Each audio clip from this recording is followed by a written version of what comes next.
Espero que sim, que vocês estejam se cuidando e continuem cuidando das pessoas que estão ao redor de vocês também. Eu sou a Jaque, professora de Geografia e assessora no Sistema Positivo de Ensino, e continuo aqui produzindo esses vídeos para ficar em contato com vocês agora nesse momento de distanciamento social. Esse é mais um vídeo do SP com você, que são os vídeos semanais que a gente prepara para os seus estudos em casa. Para essa semana a gente continua com a programação normal. Então, seguindo com o volume 2, capítulo 4 do material de geografia de vocês. A gente tem falado de geologia, sobre a estrutura e a idade da Terra, e a gente vai se aprofundar um pouquinho mais nesse assunto. Antes de continuar e se aprofundar nos conteúdos desse capítulo, eu queria fazer algumas recordações. A primeira é que, enquanto a gente estava vendo a história geológica da Terra, aquela que se difere da história humana, né, em termos de escala, quando a gente estava estudando essa história, a gente descobriu que foi a partir do esfriamento da Terra há bilhões de anos que se solidificou e formou a crosta terrestre. Ou seja, a crosta é toda essa camada rígida externa que envolve o interior do planeta Terra. Nos nossos estudos de litosfera, a gente compreende não só o que acontece na crosta, mas tudo que vai dar alguma dinâmica, ou seja, movimentar ou transformar essa crosta.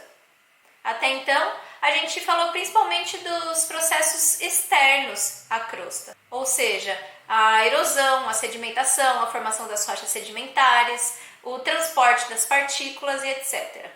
No vídeo de hoje, a gente vai entender um pouquinho mais sobre os processos que ocorrem internamente à crosta, ou seja, no interior da estrutura terrestre.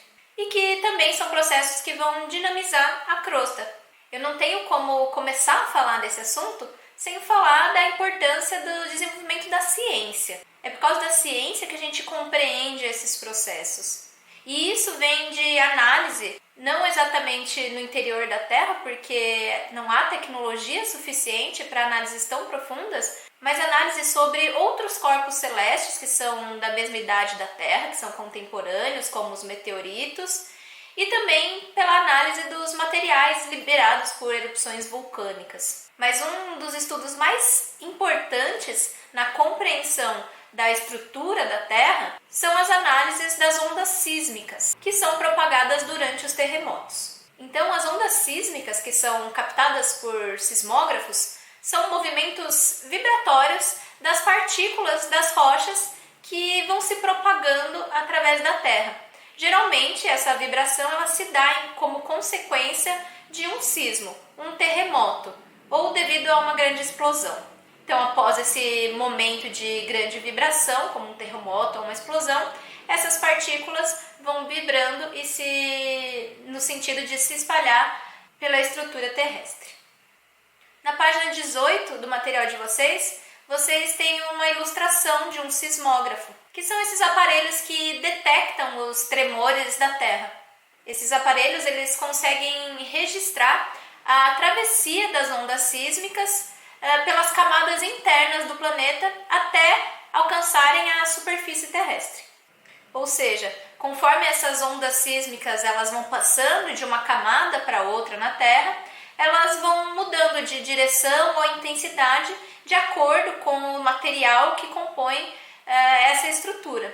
E são esses sinais de movimentação e de velocidade que vão indicar a formação, ou seja, o que há, como funciona essas diferentes camadas que compõem o interior da Terra. Esse já é um assunto que, apesar da tecnologia não comportar um aprofundamento muito maior, ele já é muito desenvolvido. O que faz com que a gente aqui na escola, aqui não, né, aqui em casa, mas com que a gente nesse ambiente de estudo, de nível escolar, compreenda a estrutura da Terra e como ela vai dinamizar também a nossa vida. Para se aprofundar ainda mais nesse assunto, eu vou pedir para que vocês abram o livro de vocês na página 18. Lá há uma ilustração, a estrutura interna da Terra com base em suas propriedades químicas e físicas. Essa imagem é uma ilustração da estrutura da Terra. A denominação dessas camadas ela vai se diferenciar de acordo com o tipo de análise. Então, quando a gente analisa, por exemplo, as camadas definidas pelas propriedades químicas, A gente vai perceber pelo lado esquerdo da imagem que há 3 camadas: a crosta, o manto e o núcleo. Se a gente olha o lado direito da imagem, a gente vai observar mais camadas que são definidas a partir das suas propriedades físicas. Então, são a litosfera rígida, a astenosfera plástica, a mesosfera, o núcleo externo líquido e o núcleo interno sólido.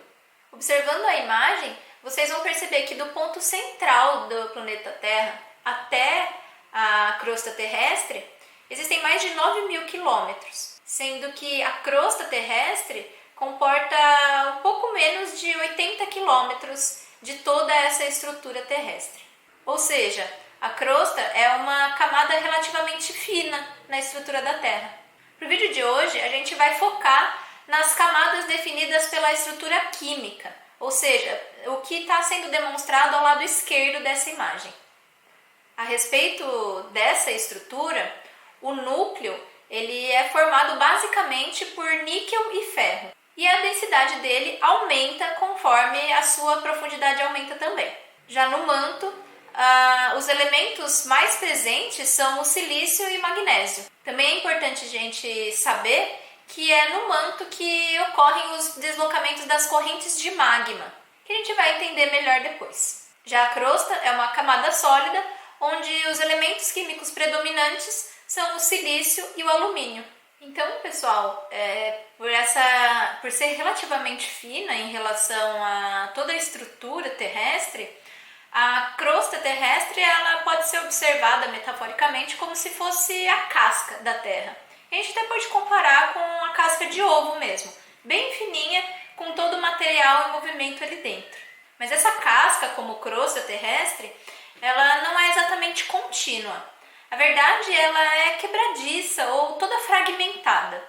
E a gente pode voltar até na ideia do ovo. Pensem num ovo cozido onde você consegue quebrar a casca. Você vai perceber que a estrutura se mantém a mesma, a casca continua rígida, mas ela está fragmentada. Na crosta terrestre é mais ou menos da mesma forma que ocorre. Há toda essa camada que é rígida, mas ela é fragmentada em pedaços. Essas partes, esses fragmentos que compõem a crosta terrestre, são denominadas placas tectônicas. Na página 19 do material de vocês tem um mapa que representa a localização e a extensão das principais placas tectônicas existentes. Podem observar que, além dos limites entre as placas tectônicas, há também setas que estão em preto e elas simbolizam movimentos. Então, além dessa crosta ser fragmentada em placas tectônicas, essas placas tectônicas estão em constante movimento. Por esse mapa, vocês conseguem observar a placa eurasiana, a placa africana, a placa indo-australiana, a placa antártica, a placa do Pacífico, a placa norte-americana, a placa do Caribe, a placa africana, a placa de Nazca e a placa sul-americana. São as principais placas tectônicas que compõem a crosta terrestre. Nessa representação da Terra, além de estar sendo demonstrado o limite entre as placas tectônicas, o eixo da cadeia, e também o sentido do movimento das placas tectônicas, existe uma legenda em roxo demonstrando as zonas de subducção. E é sobre isso que a gente vai falar a partir de agora. A verdade é que as placas tectônicas elas se movimentam de acordo com dinâmicas internas na Terra. Lá na página 19 do material de vocês tem uma imagem que ilustra que tipo de forças são essas que atuam internamente na movimentação das placas tectônicas. São as correntes de convecção de magma que acontecem no manto terrestre. Devido ao imenso calor do interior da Terra, sobretudo no núcleo, a movimentação do material magmático ela vai acontecer mais ou menos da mesma forma que uma panela com água em ebulição. Ou seja, o material do magma, o material do manto, vai ascender, se movimentando como se fosse um ciclo. A partir do momento que ele resfria, ele retorna, mergulha no interior, no sentido do interior da Terra novamente, formando esses ciclos ou correntes de convecção do manto. partir dessas forças, sobretudo da ascensão dessa matéria, com grande força e calor, a estrutura rígida da Terra se movimenta também. Então, ou ela vai começar a ser formada a partir dessa ascensão desse material do manto que se resfria e se solidifica, formando crosta, ou no decorrer desse ciclo, a crosta terrestre pode afundar, mergulhar no sentido do interior da Terra, voltando a se tornar material do manto novamente. E isso faz todo sentido quando a gente lembra do que a gente estudou a respeito do ciclo das rochas. Então, há de fato a erosão e a sedimentação e a formação de outras rochas na superfície terrestre, mas há a possibilidade de todo esse conjunto de rochas afundar, mergulhar no manto terrestre e voltar a se tornar material magmático. Bom, mas da onde que surgiu todas essas ideias, né? No começo do vídeo eu estava falando da importância da ciência e de como ela vai evoluindo. A noção sobre o movimento dessas placas tectônicas, ela já tem um bom tempo. Existiu um cara alemão chamado Alfred Wegener. Alfred Wegener. Alfred Wegener. Alfred Wegener. Alfred Wegener. Que ainda no começo do século XX já suspeitava sobre essas movimentações que ocorriam na crosta terrestre.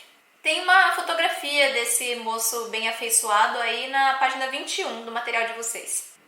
Esse cara era meteorologista e para ele existiam forças poderosas horizontais que atuavam na crosta terrestre e moveriam esses blocos rígidos, contorcendo ou dobrando as estruturas rochosas que eram reveladas nas camadas das rochas das grandes cordilheiras, das montanhas, como do Himalaia, dos Alpes e dos Andes. Por observar esses dobramentos, essas contorções das rochas, mais ou menos como eu mostrei para vocês na rocha metamórfica no vídeo passado, ele acreditava que os blocos continentais eles poderiam tanto afundar quanto se levantar sobre uma camada inferior de magma, quanto também deslizar horizontalmente.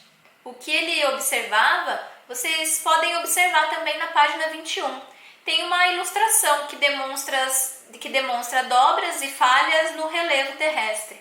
A partir desse tipo de observação, desses relevos que existem principalmente na segunda e na terceira imagem, é que ele tirava essa ideia dessas forças atuando, tanto fazendo com que esse relevo levante, como afunde, mas também que se desloque horizontalmente. Então, observando essas imagens, vocês, por exemplo, que tipo de movimento acreditam que esteja acontecendo em cada uma dessas situações, formando essas dobras ou essas falhas no terreno?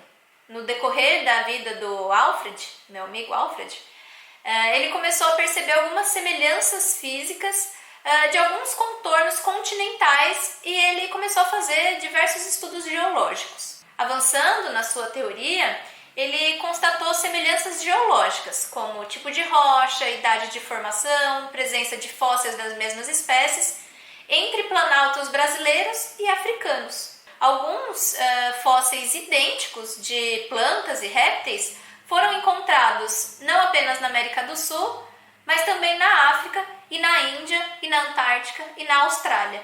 Por causa dessas observações que ele propôs em 1912, há mais de 100 anos atrás, a teoria da deriva continental. Mas afinal, o que é essa deriva continental que a gente tanto escuta falar?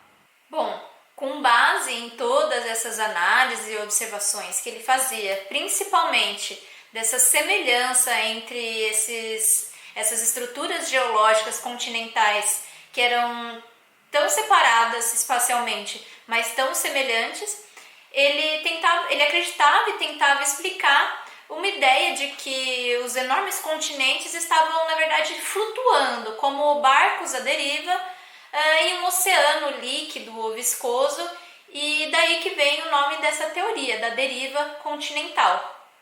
Ou seja, ele acreditava que os continentes estavam flutuando à deriva na estrutura terrestre. Nessa teoria, ele também sugeria que na história da Terra, os continentes uma vez já estiveram juntos. A partir disso, ele tentava explicar, por exemplo, as semelhanças existentes nos recortes continentais, como os encaixes que a gente observa na costa da América do Sul e da África. Apesar dele ter explicado tudo isso e inclusive tendo formulado a noção de um único supercontinente, a Pangeia, que eu contei no vídeo anterior, a comprovação da deriva ou movimentação dos continentes e a origem desse fenômeno somente começaram a ser esclarecidas a partir do desenvolvimento de uma tecnologia mais avançada depois da década de 1950. Também, com base nas imagens por satélite que não existiam anteriormente, a descoberta sobre formas de relevo do assoalho oceânico e a datação das suas rochas foram pontos chaves para a solução de grande parte dessas intrigantes questões que a teoria do Alfred deixou. Então, depois de um tempo, depois da ciência se desenvolvendo por muitos anos, foi possível atualizar as explicações da teoria da deriva continental do Wegener. Alfred Wegener. De acordo com a nova teoria e a mais aceita, há de fato a movimentação na crosta terrestre, mas ela não acontece de forma aleatória, e sim de acordo com os movimentos que ocorrem no interior terrestre. Para finalizar, eu vou pedir para que vocês retornem à página 19 para analisar novamente a imagem das principais placas tectônicas representadas aí no mapa.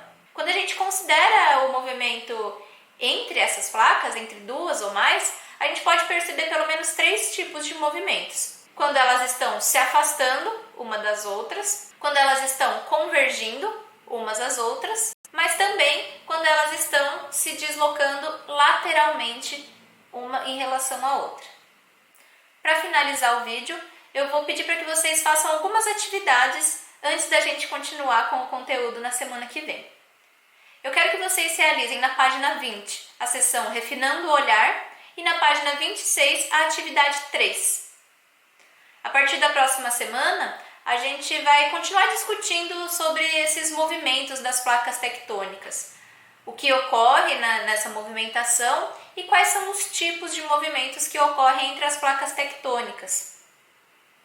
A partir disso, a gente vai entender um pouco mais como que esses movimentos vão auxiliar na transformação do relevo terrestre e submarino e como isso tudo pode afetar a vida de milhares de pessoas diretamente. Então, por hoje é só. Até a semana que vem.